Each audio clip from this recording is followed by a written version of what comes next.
All right, guys, welcome back. August 14th, daily fantasy for hockey. Today, gonna be completely honest. It's a weaker day for the 4K and under range of players, I think, here. Yesterday was great. Loved yesterday. Slammed it, hit it out of the park type of day. Felt very confident about it. I think all the players we suggested went over 10 points. They averaged well over 10 points at least. And then we had Korpisalo out there, not even including him, dropped that 30 burger. So it was a great day.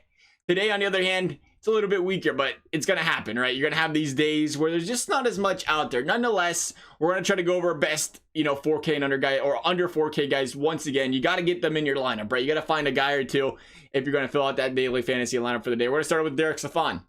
Stepan being a guy that is the second liner in Arizona. He's not getting that first line power play time, but he is playing with Clayton Keller, who's been having a pretty good postseason so far.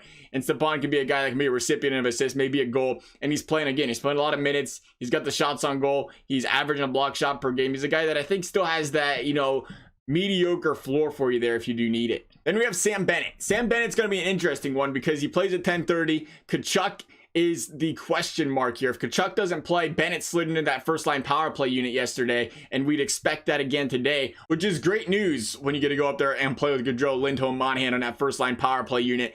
But the problem being, again, it's a 10:30 game. What we've learned with the NHL so far in the postseason is they don't care about our fantasy teams, point blank, period. You think they would because it draws more attention to the sport. They don't. But the problem is with that, they've waited, right? We waited until 15 minutes before game time until Pasternak didn't play yesterday. You get an hour before game time. They wait until the very end. So that can be a problem with Sam Bennett here if Gaudreau or Kachuk can end up playing. So pay close attention. Hopefully you find out news sooner rather than later on him. But if he does play, Kachuk does, not a big fan of Bennett here because, again, he'll be off that power play unit. Then we have Josh Bailey, who I think from a forward standpoint has the highest upside, but also might be sitting on the lowest downside, as he doesn't shoot a lot compared to most forwards, doesn't block a lot of shots. But what he has been doing lately is playing some very good hockey. He's been hot lately. That second line of him, Beauvillier, and Brock Nelson been playing very well here lately. So I like the upside potential here on Josh Bailey. Then over on defense, we're going to Rasmus Andersson, the young defenseman, 3K, liking the defenseman pick here.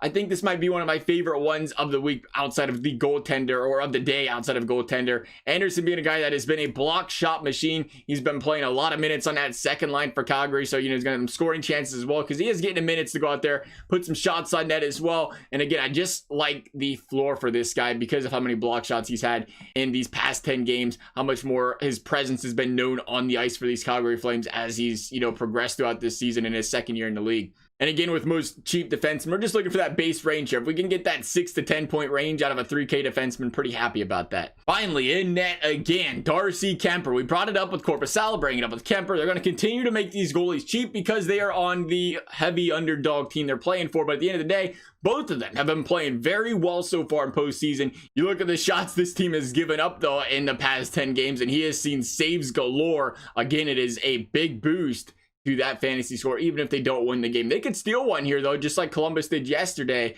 and really help out Kuemper. But I'm loving the Kuemper pick at 7,100 here. That's our daily fantasy picks for the day. Thank you guys for watching. We'll see you next time.